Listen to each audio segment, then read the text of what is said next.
Amém, meus irmãos. Mais uma vez eu saúdo a amada igreja e desejo a manutenção da paz e da graça do nosso Senhor. Meus irmãos, convido-os a abrir as Escrituras na carta do apóstolo Paulo aos Gálatas, no capítulo de número 5, do versículo do 22 ao 25. O título do nosso sermão de hoje é: Você é cheio do Espírito Santo? E nós vamos refletir sobre os frutos do Espírito.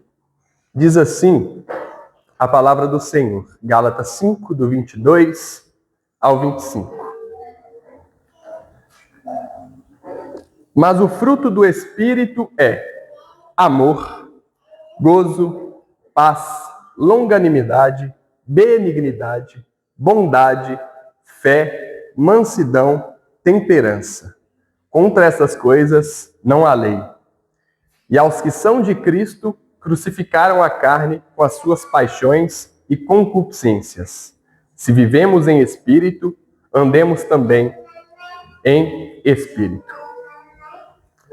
Senhor, nosso eterno Deus e nosso Papai, agora por misericórdia e graça, diante do Senhor em seu alto e sublime trono, nós imploramos por misericórdia para que o Senhor nos faça compreender a Tua palavra, nos livrarmos dos nossos pecados e sermos a cada dia mais santos e à imagem de Cristo Jesus, o nosso Senhor. Ajuda-nos, Senhor, a compreender o que o Senhor tem para nós nessa manhã. No nome santo de Jesus. Amém. Amados irmãos, aqui o contexto, o apóstolo Paulo vem no capítulo 1 aos Gálatas falar sobre a inconstância daquele povo. Ele apresenta o evangelho de Jesus Cristo, ele fala sobre ele mesmo em Jerusalém, fala sobre a justificação pela fé em Cristo Jesus, vem falando sobre a lei e a fé, sobre judeus e gentios. E ele chega aqui, a partir do versículo 16, fazendo uma exortação para aquela igreja, para que eles vivessem segundo o Espírito. Anteriormente, ele aponta os frutos da carne. E agora, no versículo 22, ele surge com os frutos do Espírito. E nós vivemos numa época, meus irmãos, em que muitas pessoas, eles medem, tem como um termômetro, a presença do Espírito Santo baseado em emoções. Se houve arrepio, eu estou com o Espírito Santo, ou eu senti o Espírito Santo. Se houve choro, quebrantamento, emocionalismo, eu senti o Espírito Santo. Ou se houve um êxtase, aquela euforia, eu senti o Espírito Santo. Se houve uma bela profecia, foi o Espírito Santo. Se houve um falar de línguas estranhas, é o Espírito Santo. Então, muitos concluem, o Espírito Santo está aqui, porque eu senti e presenciei todas essas coisas. Ou o Espírito Santo habita em mim porque eu faço essas coisas.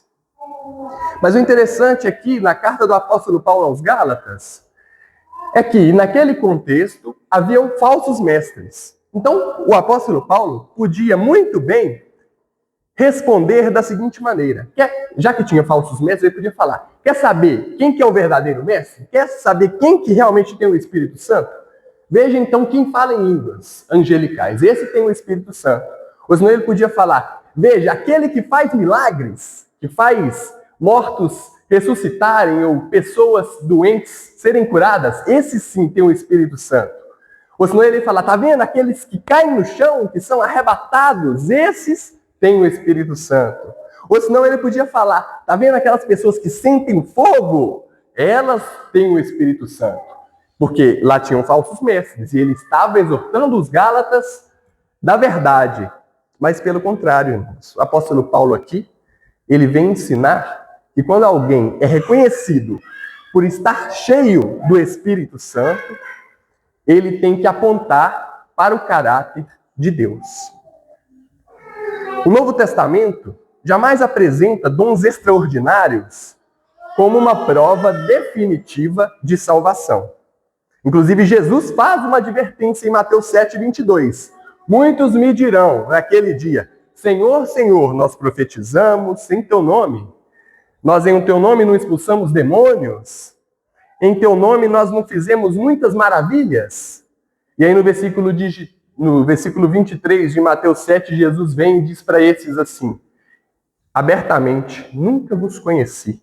Apartai-vos de mim, vós que praticais a iniquidade. Então observem, esses tinham experiências, tinham manifestações, tinham milagres, maravilhas, mas não tinham Cristo. Porque Cristo não os reconheceu como tal e mandou eles saírem de perto de Jesus. Então, meus irmãos, a Bíblia nunca diz que os frutos provam os dons. Mas, frequentemente, as Escrituras dizem que os frutos revelam aqueles que pertencem a Cristo. E é exatamente isso que o apóstolo Paulo vai nos ensinar. Gálatas 5:22. Vamos começar a exposição da palavra do Senhor. Mas o fruto do Espírito é, palavras do apóstolo Paulo. Vejam algo interessante aqui, meus irmãos. O apóstolo Paulo não diz os frutos, ele diz o fruto. Por quê? Porque trata-se de um único fruto que é composto por virtudes inseparáveis. Assim como uma laranja, para as crianças poderem entender também melhor. Tem vários gomos, tem casca, tem sementes, tem suco. O fruto do Espírito possui diversas manifestações, mas de uma mesma obra, de uma coisa só, o fruto do Espírito. E essas virtudes que o apóstolo Paulo vai descrever aqui são produzidas pelo Espírito Santo. Não pela nossa própria força, não pela nossa própria disciplina ou pela nossa personalidade, não. Todos esses frutos que o apóstolo Paulo vai descrever do Espírito são resultado da nossa união com Jesus Cristo. Jesus, ele nos ensinou isso lá em João, no Evangelho de João, capítulo 15, versículo 5. Jesus diz: eu sou a videira verdadeira, e vós sois as varas.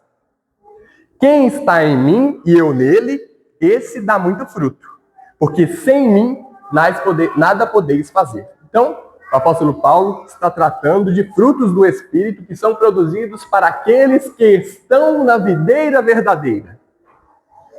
E o fruto não é produzido pelo esforço do galho. Ele é produzido porque ele permanece fixado na árvore da vida. Da mesma forma, meus irmãos, a santificação, ela não nasce do esforço humano, isoladamente. É uma obra contínua pelo Espírito Santo. E agora, o apóstolo Paulo vem descrever esses frutos. Então vamos lá, o primeiro que o apóstolo Paulo descreve é o amor. E por que ele é o primeiro? Porque é o amor que governa todos os demais frutos. Não é um sentimento, não estou falando do amor com base num sentimento. É uma decisão santa de amar. É um amor sacrificial. Mais precisamente, meus irmãos, é o amor demonstrado por Jesus Cristo na cruz. Romanos 5:5. E a esperança não traz confusão, porquanto o amor de Deus está derramado em nossos corações pelo Espírito Santo que nos foi dado. O apóstolo Paulo aqui nos afirma que o amor de Deus, ele está no coração daqueles que possuem o Espírito Santo. João 13:35. Nisto todos vos conhecerão, que sois meus discípulos. Estava falando com os discípulos. Se vos amardes uns aos outros. Nesse texto de João, Jesus ensina o seguinte: sabe como que eles vão saber que vocês são meus discípulos? Quando eles verem vocês amando uns aos outros. Como ele, Cristo, nos amou. Porque, meus irmãos, aqui eu não estou falando que é muito fácil amar meu filho, minha esposa, meu irmão, os irmãos aqui da igreja. falando de um amor, de amar um ímpio, uma pessoa que te ultrapassou, te fechou, uma pessoa que você não tem desejo de amar. Jesus Cristo amou pecadores, salvou um ladrão na cruz, um ladrão. Jesus foi e amou ele, aquele ladrão. E ele amou nós, meus irmãos, dentro de todo o nosso contexto pecador. Então esse amor diz essa razão, esse objetivo de amar, não um sentimento. 1 Coríntios 13, se os irmãos quiserem depois ler, vai demonstrar isso claramente. Vai falar que o amor é o mais excelente dom do Espírito Santo. Os irmãos vão lembrar, não adianta ter todos os dons se não tiver o amor. Não adianta. Então quem nasce de Deus ama. Não é perfeito, mas ama. O segundo que o apóstolo Paulo traz aqui é o gozo. A alegria. Não é uma felicidade baseada nas circunstâncias, meus irmãos. É uma alegria baseada na soberania do nosso Deus. Abacuque perdeu tudo. Abacuque 3, 17 e 18. Vou ler. Esse texto é muito famoso, tem uma música que fala sobre isso. Ó. Porque, ainda que a figueira não floresça, nem haja fruto na vide, ainda que decepcione o produto da oliveira e os campos não produzam mantimento, ainda que as ovelhas da malhada sejam arrebatadas e nos currais não haja gado, todavia eu me alegrarei no Senhor, exultarei no Deus da minha salvação.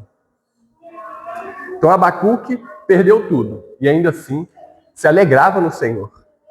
Pedro escreveu aos cristãos perseguidos, 1 Pedro 1,8, ao qual, não havendo visto, amais, no qual, não o vendo agora, mas crendo, vos alegrais com gozo indescritível e glorioso. Meus irmãos, o Espírito Santo produz essa alegria em nós, onde circunstâncias produzem tristeza. O Espírito Santo é capaz de pegar a gente num momento de tristeza e nos dar uma alegria, que é antinatural, que não é proveniente da circunstância, que não é racional nem lógica. É uma obra do Espírito. O terceiro que o apóstolo Paulo traz é a paz.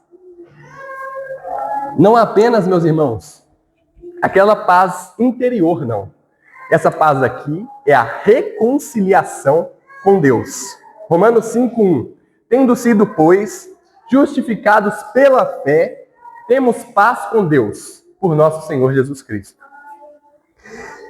Depois, essa paz com Deus, vertical, ela faz com que nasça uma paz horizontal.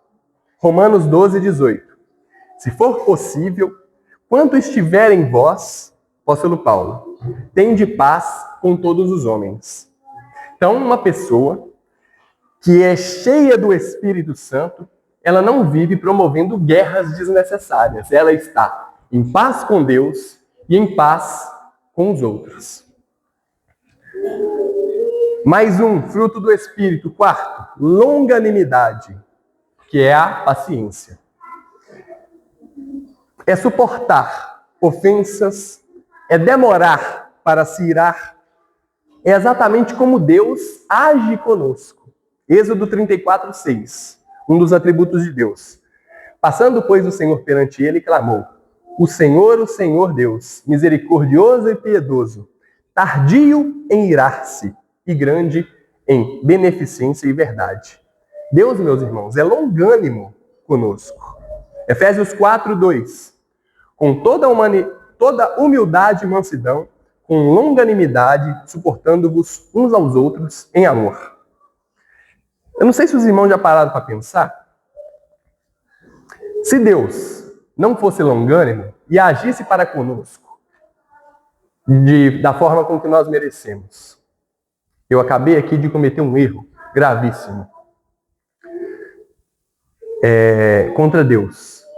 E Ele não vai se irar de forma tardia. Ele vai demonstrar a ira dele para mim imediatamente, como muitas das vezes nós fazemos. Os irmãos já pensaram como seria isso, meus irmãos? Então, quem recebe essa graça, aprende a suportar as pessoas difíceis. Eu não sei se os irmãos, assim como eu, ao nos depararmos com esses frutos do Espírito, se o Espírito Santo habitando em nós conseguimos ver que alguns momentos da nossa vida, nós não produzimos esses frutos. Num momento que era para nós sermos longânimos, pacientes, nós nos iramos de forma imediata. E aqui eu vou confessar publicamente para os irmãos, meus irmãos, um pecado meu essa semana, por exemplo. O amor. Eu falei com a minha esposa. Em alguns momentos eu não amei. Eu irei dentro do meu próprio lar para com a minha esposa. E aí eu olho para esses frutos do Espírito e a gente pode pensar, uai, mas o Espírito Santo então está longe de mim. Por que eu não amei quando eu deveria amar? Eu não fui longânimo quando eu deveria ter a paciência, não. Eu estourei, eu briguei, eu a ofendi imediatamente. Ou eu não tive paz, eu busquei a contenda no meu lar, eu busquei a guerra. Cadê o Espírito Santo? Isso são frutos da carne. Meus irmãos, mas até o final, os irmãos vão entender. Os irmãos vão entender algo maravilhoso da parte de Deus. Eu vou continuar. O quinto fruto, benignidade, a gentileza, a delicadeza, tratar das pessoas como Cristo tratava. Efésios 4:32 diz: antes, sede uns para com os outros benignos, misericordiosos, perdoando-vos uns aos outros, como também Deus os perdoou em Cristo Jesus. Então, essa benignidade é o oposto da grosseria. É um espírito que produz pessoas amáveis, gentis. Fruto do Espírito. Sexto, bondade. Vai além da simples gentileza. É a disposição da prática de fazer o bem. Miqueias 6:8. Ele te declarou, ó homem, o que é bom. E o que é que o Senhor pede de ti, senão que pratiques a justiça e ames a benignidade. E antes, humildemente, com o teu Deus?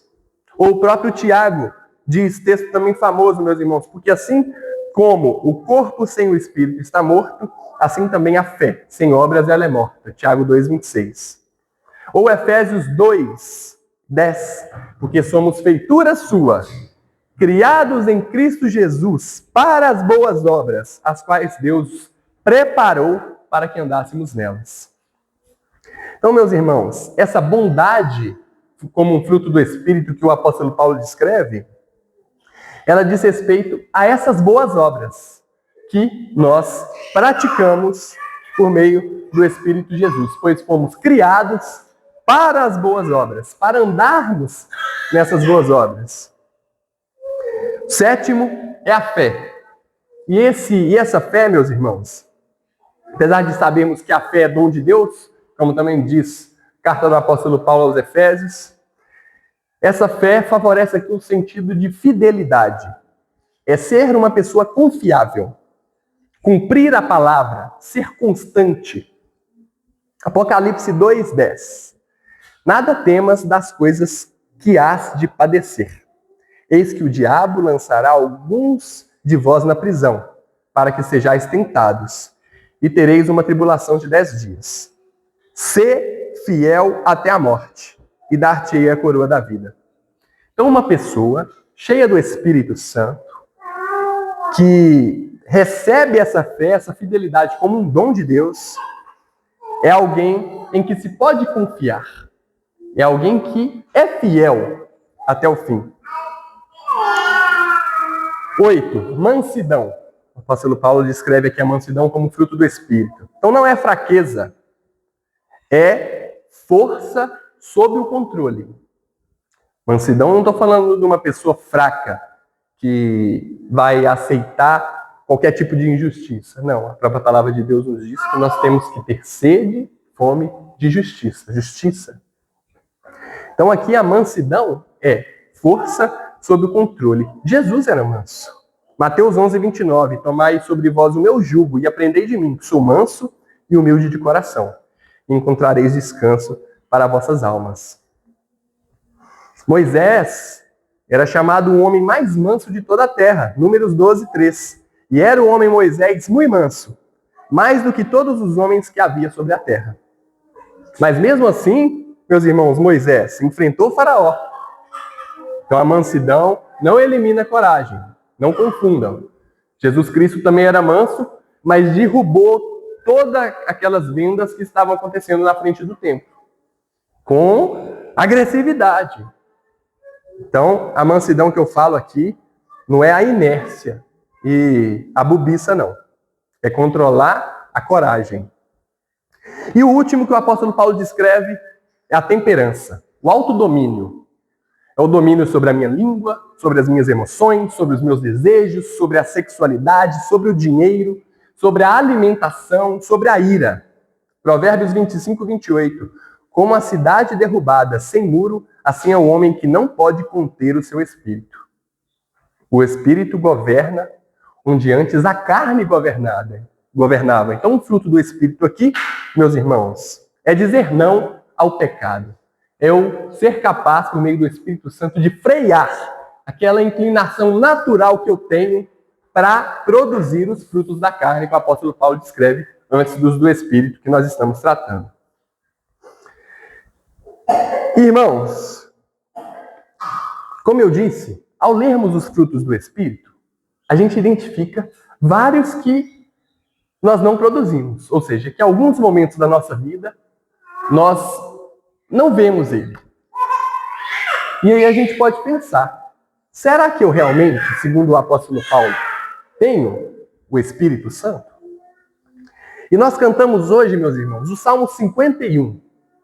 Davi escreve esse salmo depois de pecar gravemente, de adulterar com Betseba e de matar o marido de Betseba, enviando-o na linha de frente da guerra. Davi, rei, homem segundo o coração de Deus, ungido do Senhor, tinha, meus irmãos, o Espírito Santo. Mesmo assim, falhou miseravelmente, pecou. Como eu relatei aqui antes, meus irmãos, como eu peco, como todos os irmãos aqui também pecam. Mas o que aquele que de fato tem o Espírito Santo tende a fazer depois de pecar? Talvez não imediatamente, talvez não por conta própria, mas com a ajuda de outra pessoa que também é habitada pelo Espírito Santo, ou talvez não, é se arrepender. Aqui, Davi escreve o Salmo 51, salmo de arrependimento pelo pecado que ele havia cometido.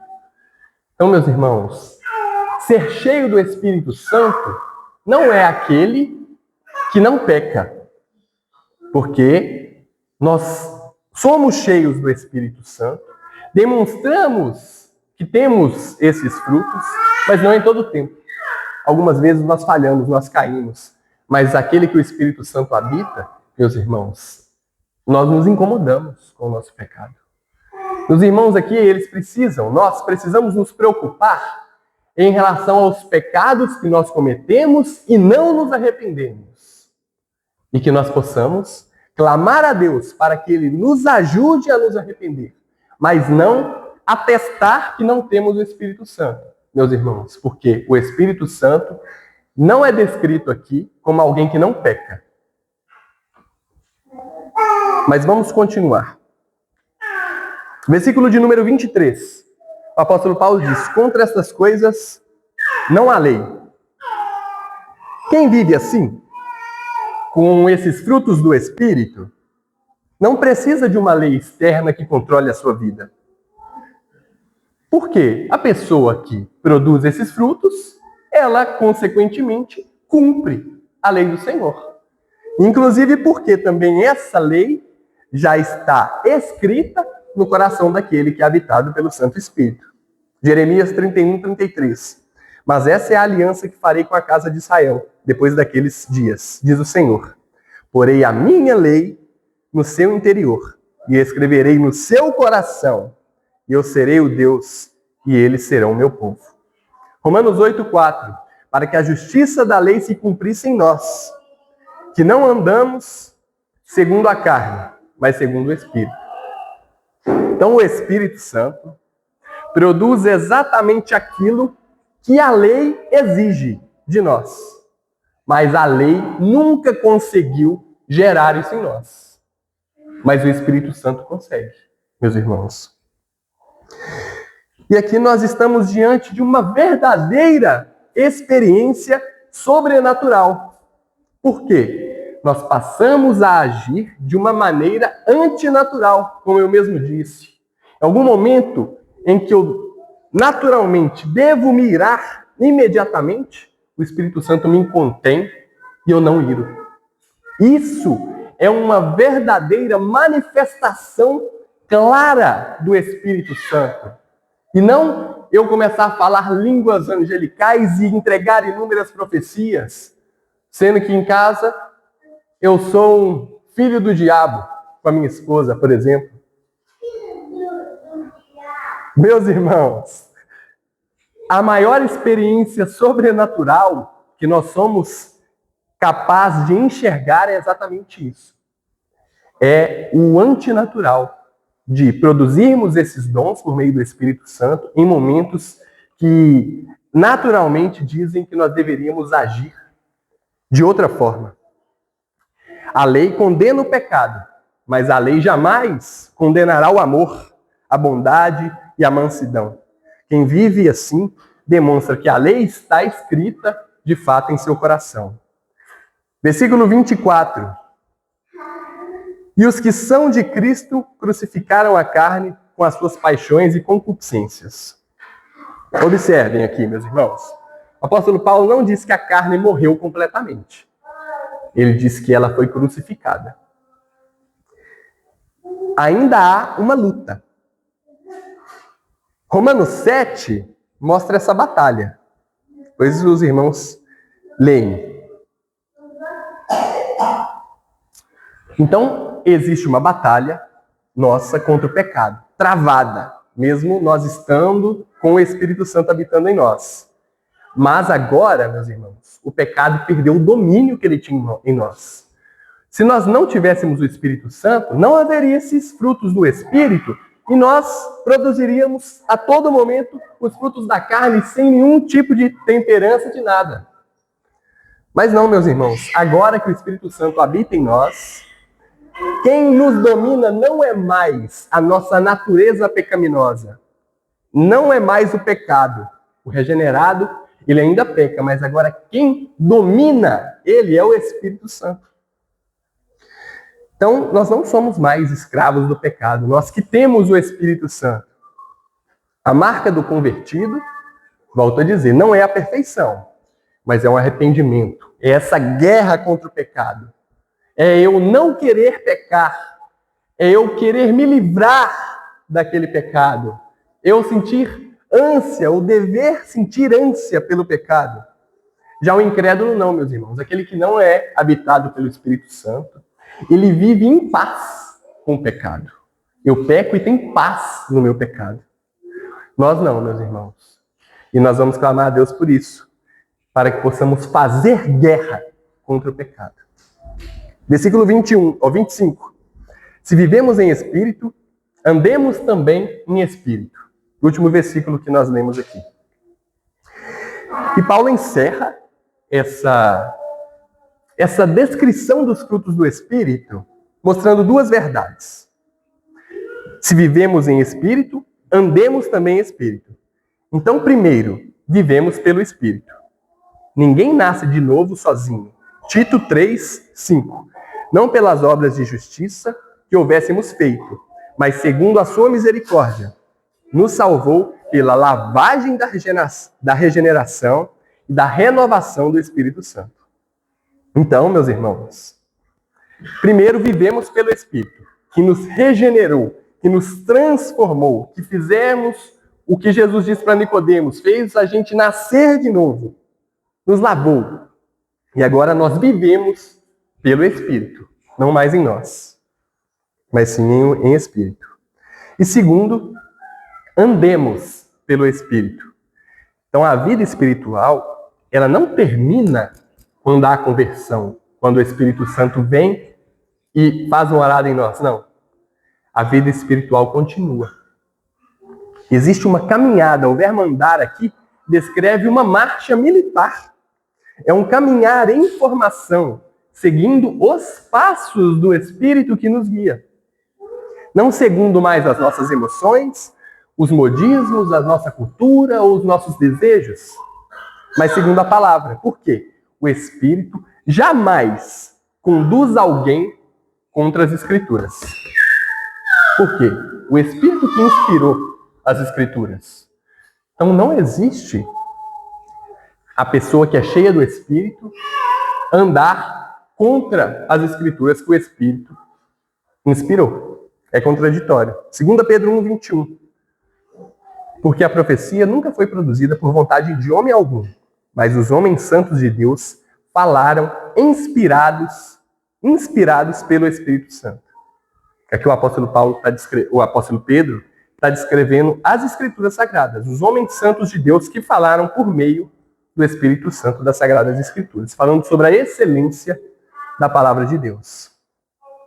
E antes de finalizarmos, meus irmãos, eu quero propor aqui um estudo de caso. Eu convido os irmãos a abrir as Escrituras em Atos dos Apóstolos, capítulo de número 6, para a gente analisar a história de Estevão. E não é do pequeno Estevão, que está ali com a Raquel. Nós vamos falar de um outro Estevão. Atos dos Apóstolos, capítulo 6. Meus irmãos, é muito interessante. Vou ler a partir do versículo de número 5. E este parecer contentou a toda a multidão, e elegeram Estevão, homem cheio de fé e do Espírito Santo. E Filipe, o Prócoro, e Nicanor, e Timão, e Parmenas, e Nicolau, Prosépio de Antioquia. Versículo 8. E Estevão, cheio de fé e de poder, fazia prodígios e grandes sinais entre o povo. E levantaram-se alguns que eram da sinagoga, chamada dos libertinos e dos sirineus, e dos alexandrinos, e dos que eram da Sicília e da Ásia, e disputavam com Estevão. Versículo 10. E não podiam resistir à sabedoria e ao Espírito que os falava. Então, Estevão, cheio do Espírito Santo, de poder, e esses que se levantaram disputando com Estevão não podiam resistir à sabedoria de Estevão, que falava conforme o Espírito Santo, diz o versículo 10.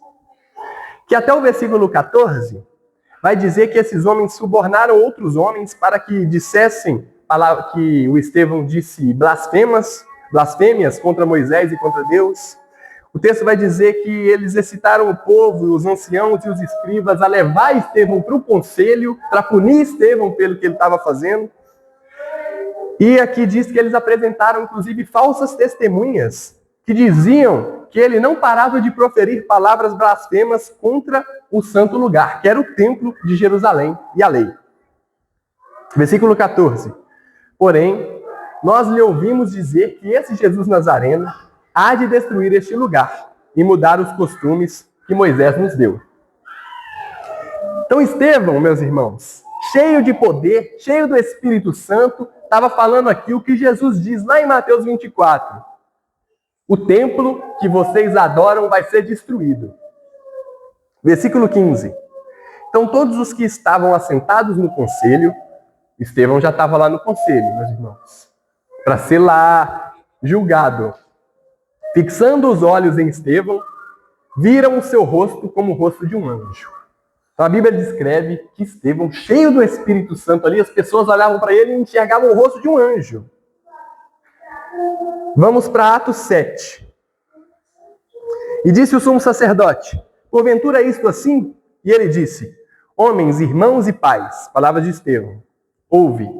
O Deus da glória apareceu ao nosso pai Abraão, estando na Mesopotâmia, antes de habitar em Harã, e disse-lhe: sai da tua terra e dentre a tua parentela, e dirige-te à terra que eu te mostrarei. E aqui, Estevão começa, meus irmãos, perante o conselho, a falar da história de Abraão, a falar das Escrituras. Versículo 8. E deu-lhe a aliança da circuncisão, e assim gerou Isaque, e circuncidou ao 8º dia, Isaque a Jacó, e Jacó aos 12 patriarcas. E os patriarcas, movidos de inveja, venderam José para o Egito, mas Deus era com ele. Aí aqui a gente vê Estevão falando da história de José do Egito, meus irmãos, falando das escrituras do Antigo Testamento. Versículo 20. Nesse tempo nasceu Moisés, e era muito formoso, e foi criado 3 meses em casa de seu pai, e sendo enjeitado, tomou a filha de Faraó e o criou como filho. E Moisés foi instruído em toda a ciência dos egípcios, e era poderoso em suas palavras e obras. Aí Estevão, perante o conselho, começa a falar de Moisés, da história de Moisés, do Antigo Testamento, das Escrituras. Versículo 44. Estava entre nossos pais no deserto e o tabernáculo do testemunho, como ordenara aquele que disse a Moisés que o fizesse segundo o modelo que tinha visto. Então aqui ele está falando que Moisés recebeu instruções lá para criar o tabernáculo, enfim, continuando falando da história de Moisés. O qual nossos pais, versículo 45, recebendo-o também, o levaram com Josué, quando entraram na posse das nações que Deus lançou para fora da presença dos nossos pais, até os dias de Davi. 46. Que achou graça diante de Deus e pediu que pudesse achar tabernáculo para Deus de Jacó. 47. E Salomão lhe edificou casa, mas o Altíssimo não habita em templos feitos pela mão dos homens, como diz o profeta. O céu é o meu trono, a terra, estrado dos meus pés. Que casa me edificareis, diz o Senhor? Ou qual é o lugar do meu repouso? Porventura não fez a minha mão todas essas coisas? Versículo 51.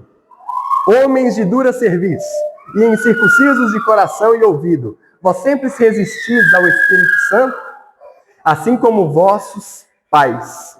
Versículo 52. A qual dos profetas não perseguiram vossos pais, até mataram os que anteriormente anunciaram a vinda do justo, do qual vos agora fostes traidores e homicidas.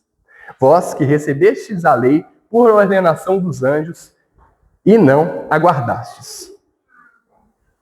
Irmãos, até aqui nós vemos um ensino doutrinário do apóstolo Paulo. Agora nós estamos vendo um exemplo vivo da verdade das Escrituras. Quando pensamos, volto a dizer, em alguém cheio do Espírito Santo, muitos imaginam pessoas dominadas por manifestações extraordinárias, emoções intensas, experiências sobrenaturais. Mas Deus nos apresenta Estevão. Lucas fez questão de descrevê-lo antes, mesmo antes de narrar a sua morte. Lucas fez questão de descrever Estevão. E em Atos 6, no versículo 5 e 8, nós vemos que Estevão é chamado por Lucas, que escreveu Atos dos Apóstolos, como cheio de fé, cheio de poder e cheio do Espírito Santo. E como essa plenitude do Espírito Santo se manifestou em Estevão? Observe cuidadosamente o texto que nós lemos, meus irmãos. Quando Estevão é levado ao Sinédrio, Estevão não procura impressionar os ouvintes com as experiências pessoais ou com os dons sobrenaturais. Ele não diz assim, Deus manda te dizer. Ele não relata visões que ele teve, revelações de sonhos. Não, meus irmãos. Ele não procura convencer aquelas pessoas ali, contando o que ele estava sentindo. O que Estevão, cheio do Espírito Santo e poder, a ponto que eles olhavam para Estevão e viam o rosto do anjo. O que Estevão fez? O que ele faz? Ele abre toda a história da redenção e começa a explicar toda a Bíblia. Durante praticamente todo o Atos, no capítulo 7, Estevão percorre as Escrituras. Ele fala de Abraão, de José, de Moisés, do Êxodo, do tabernáculo, de Davi, de Salomão. Enfim, eu pulei várias partes para não ficar longo, mas os irmãos podem ler com atenção. Então, todo o sermão de Estevão, perante o julgamento do Sinédrio, está fundamentado na revelação já dada por Deus nas Escrituras Sagradas. Percebam, meus irmãos, uma grande lição.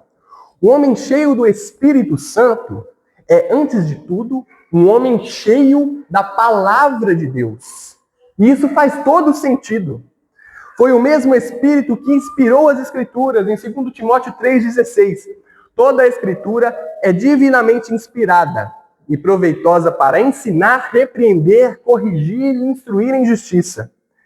O Espírito nunca conduz alguém para longe da palavra. Ele conduz alguém para mais perto da palavra de Deus. Por isso Jesus, na famosa oração sacerdotal dele, em João 17:17, diz: santifica-los na verdade. A tua palavra é a verdade. O Espírito não substitui a Escritura. Ele ilumina as Escrituras para que possamos entendê-la adequadamente. Voltando para o texto de Atos 6:10, que nós lemos de Estevão, nós vemos que eles não podiam resistir à sabedoria e ao Espírito com que Estevão falava. Veja, meus irmãos, que o Espírito Santo aqui não anulou a mente de Estevão. Estevão continuou consciente. Ele não foi arrebatado, ele não recebeu uma entidade. Era Estevão, dominado pelo Espírito, com entendimento das Escrituras. A pregação dele não foi emocional, foi bíblica. Ele falou das Escrituras, ele expôs as Escrituras. Ele interpreta toda a história de Israel, mostrando que tudo aquilo apontava para o justo, para Cristo.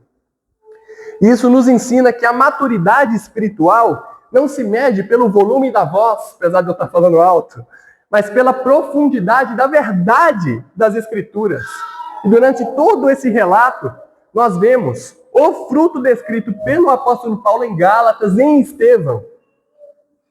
Amor. Por quê? Em Atos 7:2, Estevão chama seus acusadores de irmãos e pais. Eles estavam ali prontos para matar Estevão. Ele chama irmãos e pais. Amor. Longanimidade, porque ele suportou as falsas acusações ali sem revidar, meus irmãos. Depois disso nós vamos ler, ele foi apedrejado e morto. O apóstolo Paulo estava lá no meio, antes de ser convertido. Mansidão. Estevão teve mansidão, porque ele permaneceu firme, mesmo sabendo que isso lhe custaria a vida. Foi manso. Fidelidade. Ele permaneceu firme ali, sendo fiel até o fim, mesmo sabendo que custaria a vida dele. Domínio próprio. Por quê, meus irmãos? Ele não perdeu o controle diante daquela multidão enfurecida, porque ele falava, o templo vai ser destruído. Eles, Estevão, você está maluco, vamos matar. Mas ele continuou até o fim. E, de fato, depois o templo foi destruído no ano 70. Jesus já havia relatado isso. E no final do capítulo 7, nós vemos talvez a maior demonstração do fruto do Espírito em Estevão. Enquanto ele era apedrejado, ele ora. Atos 7:60. E pondo-se de joelhos, clamou com grande voz: Senhor, não lhes impute esse pecado. E tendo dito isso, adormeceu. E o que isso nos lembra, meus irmãos? Jesus. Pai, perdoa-lhes, que eles não sabem o que fazem. O Espírito Santo, meus irmãos, estava já formando Cristo Jesus em Estevão. Romanos 8:29 nos diz: porque os que dantes conheceu, também os predestinou para serem feitos conforme a imagem de seu Filho, a fim de que ele, Cristo, seja o primogênito entre muitos irmãos. E é exatamente o que é narrado aqui pelo apóstolo Paulo em Romanos 8:29 aconteceu diante dos nossos olhos. Quando nós olhamos para Estevão, nós percebemos algo impressionante. Lucas menciona que Deus operava prodígios e grandes sinais em Estevão. Atos 6:8. Contudo, quando Lucas, que escreveu Atos dos Apóstolos, deseja demonstrar quem Estevão realmente era, ele não enfatizou os milagres que Estevão fez, mas ele fez questão de enfatizar o quão Estevão conhecia as Escrituras Sagradas. Qual era o conhecimento de Estevão nas Escrituras? A sabedoria de Estevão. Já tem um sermão aqui vespertino que eu trouxe sobre a sabedoria, está no YouTube. A coragem de Estevão, a santidade de Estevão, a mansidão de Estevão, a semelhança dele com Cristo. Foi isso que Lucas, por meio do Espírito Santo, narrou em Atos dos Apóstolos, meus irmãos. Os milagres aqui de Estevão aparecem em apenas um versículo. Já o caráter de Estevão, por meio da exposição da palavra, ocupa 2 capítulos inteiros. Isso não é acaso, meus irmãos. O Espírito Santo que inspirou Lucas a destacar aquilo que era permanente. O extraordinário até chama atenção por um momento, uma cura, uma maravilha, meus irmãos. Mas o fruto glorifica a Cristo por toda a vida. E assim também deve ser conosco. Conclusão e aplicação. Você, meus irmãos, eu, realmente somos cheios do Espírito Santo? Nós amamos mais, nós perdoamos mais, controlamos mais a nossa língua, dominamos mais a nossa ira, nós lutamos contra o pecado, somos fiéis, somos mansos, vivemos em santidade? Porque essas são as evidências objetivas de alguém que é realmente cheio do Espírito Santo. Uma pessoa pode nunca ter falado em línguas estranhas e ser profundamente cheia do Espírito Santo, um homem piedoso. Outra pessoa pode afirmar que teve inúmeras experiências extraordinárias, como aqueles que nós vimos lá no início do texto, que Jesus disse: apartai-vos de mim, que eu não vos conheço. Então a pessoa pode ter tido todas essas experiências e mesmo assim viver dominado pela sua carne. Jesus nunca disse assim: pelos dons os conhecereis. Mateus 7:20. Portanto, pelos seus frutos os conhecereis. Então, a verdadeira plenitude do Espírito não produz celebridades espirituais. Produz homens e mulheres parecidos com Cristo. O Espírito Santo não veio nos tornar pessoas fascinadas por essas manifestações extraordinárias, mas veio nos conformar à imagem do Filho de Deus. E esse é o grande propósito, meus irmãos, da santificação. Que olhando para a nossa vida, as pessoas vejam menos de nós, menos do nosso natural pecaminoso e mais de Cristo. Então, meus irmãos, se ao examinarmos o nosso coração nessa manhã, nós percebermos a ausência de um desses frutos, em qualquer ponto que seja, por qualquer mínimo detalhe que seja, que possamos clamar diariamente, todo dia, que o Espírito Santo continue a obra da santificação dele em nós, para que a nossa vida seja uma evidência viva do Evangelho de Cristo.